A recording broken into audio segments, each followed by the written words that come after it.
Hey guys, welcome back to our channel. In this tech tutorial video, we're going to teach you how you can switch between mouse and trackpad as your navigation method here in your Miro whiteboard and board presentations. This feature is really handy because it helps you customize your navigation experience, whether you prefer using a mouse for precision or a trackpad for gestures and smoother zooming. So let us dive into this.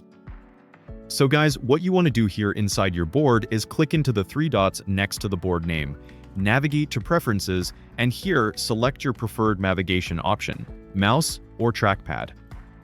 Usually, it should be set to auto-detect by default.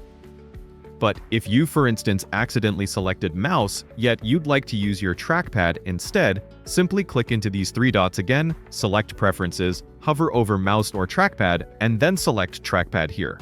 And that's it. I'll switch mine back to auto-detect. That's how it works, guys. Hope you enjoyed this video, got something from it, and we'll see you next time on our channel.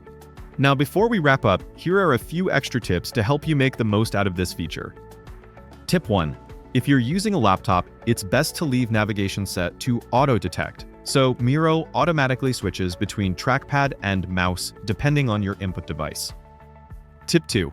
When using trackpad mode, you can zoom in and out using 2 fingers and pan around by dragging. It feels similar to other design tools or apps like Figma and Canva.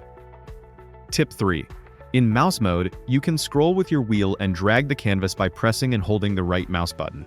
This mode is great for users who prefer more controlled navigation. Tip 4. If you experience laggy movement or accidental zooming, check your settings again.